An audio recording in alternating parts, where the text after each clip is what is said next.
আমার বড় এক ভাই আর আমি যে ঘটনাটা বলতে যাচ্ছি তা আমার বড় ভাবিকে নিয়ে। বড় ভাই বিয়ে করে 2003 সালে, আর ভাইয়া বিয়ে করে আমার ভাবির পরিবারের সবাই মিরপুরেতেই থাকে। আর বিয়ে দেয়া হয় একই জেলাতে, মানে ঢাকাতে। আমি যখন ভাবির প্রতি দুর্বলতা অনুভব করি তখন তার বয়স 23 বছর। বিয়ের পর ভাবির হঠাৎ করে বেড়ে যায়, আর বেড়ে যাওয়ার কারণে ভাবিকে আগের চেয়ে আরও বেশি সুন্দর লাগত। ভাবি দেখতে যেমন সুন্দরী ছিল তেমনি তার গঠনটাও। ভাবির যে অংশটা আমার সবচেয়ে ভালো লাগত তা হলো তার দুটি, তবে তখন এসব নিয়ে কখনো ভাবিনি। তবে ভাবির যখন একটা ছেলের জন্ম হয় তখন আমি লুকিয়ে লুকিয়ে ভাবিকে দেখতাম যখন সে তার বাচ্চাকে খাওয়াতো। আমার খুব লোভ লাগত, ভাবতাম ইস, আমিও যদি খেতে পারতাম। কিন্তু আমার স্বপ্নটা স্বপ্নেই রয়ে যায়। তবে আমি হাল ছাড়িনি, সুযোগের অপেক্ষায় ছিলাম, আর একদিন সেই সুযোগটা এসে গেল। দিনটি ছিল 2004 সালের এপ্রিল মাসের 21 তারিখ। হঠাৎ করে ভাবি বল যে ভাবির নাকি খুব শরীর খারাপ, বুকে নাকি অনেক ব্যথা করছিল। দেরি না করে তাড়াতাড়ি আমি ডাক্তার সাথে করে নিয়ে যাই, কারণ বড় ভাই তখন বাড়িতে ছিল না, আর বড় ভাই ব্যবসার কারণে থাইল্যান্ডে গিয়েছিল। তো ডাক্তার গিয়ে ভাবিকে দেখে বলে দেরি না করে ভালো একজন হার্টের ডাক্তার দেখাতে। আমি ঘটনাটা বড়ভাইকে জানাই। বড়ভাই আমাকে বলল যে ভালো কোনো হসপিটালে নিয়ে যেতে। আমি তখন একটা প্রাইভেট কার করে মিরপুর থেকে ভাবিকে নিয়ে সোহরাওয়ার্দী হসপিটালের উদ্দেশ্যে রওনা হই। হসপিটালে পৌঁছাতে পৌঁছাতে আমাদের প্রায় কয়েক ঘন্টা লেগে যায়। আমি ভাবিকে নিয়ে আমার পরিচিত একজন হার্টের ডাক্তার দেখাই। ডাক্তার ভাবিকে দেখে কিছু টেস্ট দিল আর আমাকে কিছু ওষুধ নিয়ে আসতে বলল। আমি ভাবিকে টেস্টগুলো করিয়ে ওষুধ নিয়ে আসি। ডাক্তার ভাবিকে একটা স্যালাইন দিল, যা শেষ হতে প্রায় রাত 8টা বেজে যায়। স্যালাইন শেষে ভাবিকে কিছুটা ভালো মনে হলো। ডাক্তার ভাবিকে দেখে আরও কিছু ওষুধের নাম লিখে দেয়, আর একটা ব্যথা কমানোর মলম নিয়ে আসতে বলে। আর মলম দিয়ে বলে রাতে ভালো করে মালিশ করতে ব্যথা কমে যাবে। আর বলল পরদিন আবার নিয়ে যেতে টেস্ট রিপোর্টগুলো দেখে ফাইনাল প্রেসক্রিপশন দেবে। ডাক্তারের কথা শুনে আমি তো মনে মনে খুশি, কারণ আজ হয়তো সেই দিন যে দিনের অপেক্ষা আমি অনেক আগে থেকে করছি। আমি ভাবিকে আমার মনের কথা বুঝতে না দিয়ে জিজ্ঞেস করলাম, আমি ভাবি এখন কি হবে, রাতে কোথায় থাকবো আমি? ভাবি অনেকভাবে বলল, এক কাজ করো, তুমি যেহেতু থাকতেই হবে, চলো কোনো হোটেলে গিয়ে উঠি, এই রাতটাই তো মাত্র, কোনো রকম কাটাতে পারলেই চলবে। আমার তো ভাবির কথা শুনে আকাশের চাঁদ পাওয়ার মতো অবস্থা। আমি তাহলে বাসাতে আমি জানিয়ে দেই, কি বলো? ভাবি হ্যাঁ তাই করো। আমি বাসাতে আর বড়ভাইকে ফোন করে সব জানাই। বড়ভাই থেকে যাওয়ার জন্য বলে। আমি ডাক্তারের দেয়া ওষুধগুলো আর মলমটা নিয়ে বাইরে থেকে খাওয়া দাওয়া সেরে ভালো দেখে একটা হোটেলে উঠি। হোটেলে ওঠার পর আমি ভাবিকে বলি, তুমি আগে ফ্রেশ হয়ে নাও, তারপর আমি তোমার মলম মালিশ করে করে দেব। ভাবি আমার কথা শুনে একটু লজ্জা পেল, আর বলল, তোমার মালিশ করতে হবে না, আমি নিজেই মালিশ করতে পারবো। এ কথা বলার সময় ভাবির মুখে মুচকি হাসি ছিল। আমি বললাম, তুমি আগে গিয়ে গোসল করে নাও, তারপর দেখা যাবে। ভাবি গোসল করার জন্য বাথরুমে চলে যায়। আমি ভাবতে থাকি কিভাবে শুরু করব। এই সব কথাগুলো ভাবছিলাম, আর তখনই ভাবি গোসল শেষে বাথরুম থেকে বের হলো। ভেজা ভাবিকে দারুণ লাগছিল। আমি এক দৃষ্টিতে তার দিকে হাঁ করে তাকিয়েছিলাম। সে আমার অবস্থা দেখে বলল, ভাবি এভাবে হাঁ করে তাকিয়ে কি দেখতেছ? আমি ভাবি সত্যি কথা বলতে কি তোমাকে আজ অনেক সুন্দর লাগছে। ভাবি আজ কেন, আগে বুঝি আমাকে সুন্দর লাগতো না?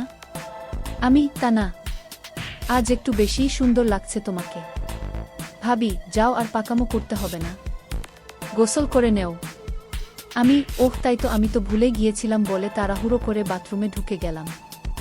গোসল শেষে হাফ প্যান্ট পরে যখন বের হলাম তখন ভাবি আমার দিকে তাকিয়ে মুচকি মুচকি হাসছিল। আমি এখানে হাসার কি আছে? ভাবি কি, আমি তো হাসিনি। আমি দেখছি। আচ্ছা তোমার এখন কেমন লাগছে ভাবি? ভাবি আগের চেয়ে একটু ভালো, তবে বুকের ব্যথাটা এখনো তেমন কমেনি। তুমি ওষুধগুলো খেয়ে শুয়ে পর, আমি তোমার শরীরে মালিশ করে দেব, দেখবে কমে যাবে। ভাবি বললাম না, আমি নিজেই মালিশ করতে পারবো, তোমাকে কষ্ট করতে হবে না। বলে ভাবি ওষুধগুলো খেল। তুমি পারবে না। কেউ কি নিজের শরীর মালিশ করতে পারে? অযথা বাড়াবাড়ি না করে সুন্দর করে লক্ষ্মী মেয়ের মতো শুয়ে পড়ো। ভাবি আর কি করবে, আমার বায়নার কাছে হার মেনে শুয়ে পড়ল আর বলল, অনেক তো মালিশ করার শখ, আজ দেখ কেমন মালিশ করো। আমি বললাম, ও মা, তুমি কাপড় পরে থাকলে মালিশ করব কিভাবে? ভাবি, আমি তোমার সামনে কাপড় খুলতে পারবো না। আমি কি তোমার পর নাকি যে আমার সামনে লজ্জা পাচ্ছ? আর আমি তো তোমাকে সব কাপড় খুলতে বলছি না, শুধুমাত্র শাড়িটা। ভাবি, আচ্ছা বাবা ঠিক আছে, আমি তো এক পলকে তাকিয়ে আছি। তখন আমি মলমটা নিয়ে মালিশ করা শুরু করলাম। ভাবি আমার হাতের পেয়ে চোখ বন্ধ করে ফেলে। আমি আস্তে আস্তে তার চারপাশে মালিশ করতে থাকি। আমি ভাবিকে জিজ্ঞাসা করলাম, ভাবি এখন কেমন লাগছে তোমার? ভাবি, অনেক ভালো লাগছে। তুমি নিজেই করতে পড়তে এমন মালিশ? ভাবি, কখনো না। তাহলে তখন তো খুব বলছিলে তুমি নিজেই মালিশ করতে পারবে। ভাবি, এমনি বলেছিলাম। সত্যি কথা বলতে কি তোমাকে বলতে আমার লজ্জা করছিল। এখন লক্ষ্মী মেয়ের মতো চুপ করে শুয়ে থাকো, আমি ভালো করে মালিশ করে দেই, দেখবে তোমার ব্যথা কমে যাবে। ভাবি, ঠিক আছে বলে চুপ করে শুয়ে রইল। দেখলাম ভাবি কিছু বলছে না, সাহস করে বললাম, ভাবি একটা কথা বলি। ভাবি, বলো। ভাবি কিছু না বলে চুপ করে রইল দেখে আমি আবার বললাম, ভাবি তোমার খুলে দেই। ভাবি, দেখো এগুলো ভালো না, তুমি আমার আপন দেবর, আর আমি কিভাবে তোমার সামনে অর্ধ হব? আর আমি তাড়াহুড়োয় ভিতরে কিছু পড়িনি। এখানে তো তুমি আর আমি ছাড়া আর কেউ নেই। আর এখানে খারাপের কি আছে? আমি তো তোমার ওগুলো অনেকবার দেখেছি, তাই আমার সামনে লজ্জা কিসের? আমি তো শুধু তোমার ভালোর জন্য বলছিলাম। এই বলে একটু অভিমানের ভঙ্গি করে বললাম, থাক লাগবে না বলে আবার মন দিলাম।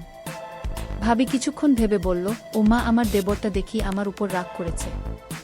বলে আমার মাথাটা তার দিকে তুলে নিল আর বলল, ভাবি, আচ্ছা তুমি বুঝিয়ে আমাকে লুকিয়ে লুকিয়ে দেখতে? তবে দেখ দেবর ভাবি, এসব ঠিক না।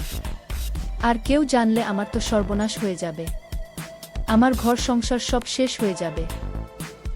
তোমার কি মাথা খারাপ নাকি? আমি কেন কাউকে বলতে যাব? তোমাকে লুকিয়ে দেখার কি আছে?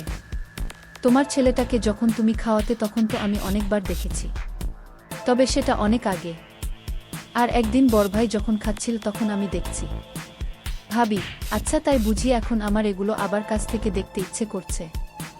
এই বলে ভাবি তার দিয়ে বলল, দেখো তোমার যত ইচ্ছে দেখো, আর এগুলোকে একটু ভালো করে মলম দাও। আমি তো খুশিতে ভাবির বসিয়ে দেই। তারপর দুই হাত দিয়ে ভাবির শক্ত শক্ত দুইটা ভাবিরগুলো দেখতে খুব সুন্দর ছিল। আমি মনের সুখে অনেকক্ষণ পর ভাবিকে বললাম, ভাবি তোমাকে একটা কথা বলি, রাগ করবে না তো? ভাবি, না রাগ করব না। আমি তোমাকে অনেক ভালোবাসি। ভাবি, আমিও তোমাকে অনেক অনেক ভালোবাসি। আমি তোমার অনেক ভালোবাসি। ভাবি হতভম্ব হয়ে বলে, আমাকে কি?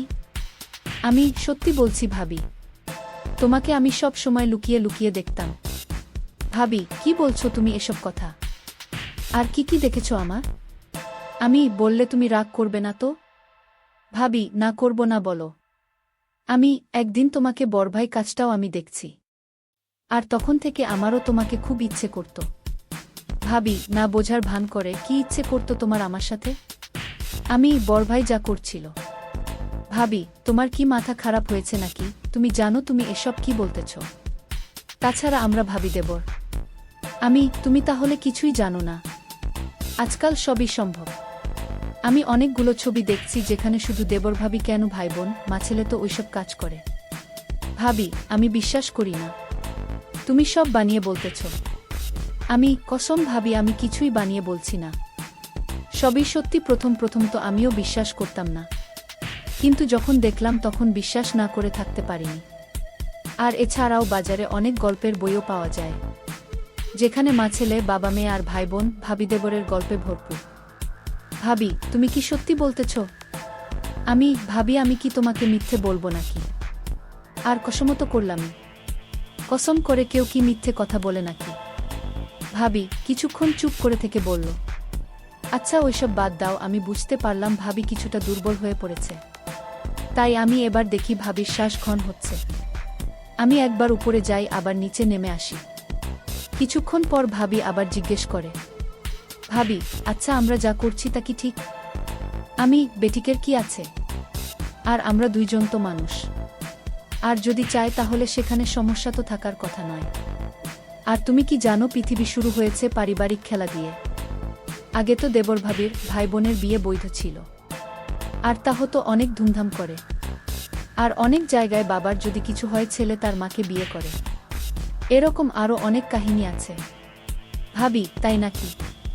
তুমি এত কিছু জানলে কি করে? আমি বই পড়ে। ভাবি, তাই তো বলি আমার প্রতি তোমার এত মনোযোগ কেন ছিল? আচ্ছা, তুমি তাদের মতো আমার সাথে। তুমি যদি মতো দাও তাহলে তোমাকে ভালো করে, আর এটা আমার অনেক দিনের আশা। একমাত্র তুমিই পারো আমার আশাটা পূরণ করতে। ভাবি, হ্যাঁ তুমি। ভাবি, কিন্তু আমার খুব ভয় করছে যদি কেউ জেনে যায়। তুমি আর আমি যদি কাউকে না বলি তাহলে কে জানবে? ভাবি, তা ঠিক, তবে এটা করা কি ঠিক হবে? ভাবি, তুমি শুধু শুধু চিন্তা করছো। কিছুই হবে না, আর কেউ জানবেও না। আমরা তো আর সবার সামনে না। এসব কথা বলতে বলতে আমি ভাবির কাছে, তা ভাবি এতক্ষণ খেয়াল করেনি। পরদিন সকালে ফ্রেশ হয়ে হোটেল ছেড়ে দিয়ে আমরা নাস্তা করে হালকা মার্কেটিং করে সকাল 9টার দিকে আবার হসপিটালে যাই। ডাক্তার বলে চিন্তার কোনো কিছু নাই, রিপোর্ট নরমাল। তবে যে ওষুধগুলো দিয়েছি তা চালিয়ে যান। আর 1 মাস পর এসে আরেকবার চেক আপ করে নিবেন। আমরা ডাক্তার থেকে বিদায় নিয়ে বাসার দিকে রওনা দেই। আর ওই দিনের পর থেকে আমাদের প্রতিদিনই হয়ে থাকে। আবার কখনো ভাইয়া যদি দেশের বাহিরে যায় তখন আমাদের রাতেও হয়। আর এভাবেই আমাদের ভাবি দেবরের সম্পর্ক চলতে থাকে, যা আজ পর্যন্ত চলছে।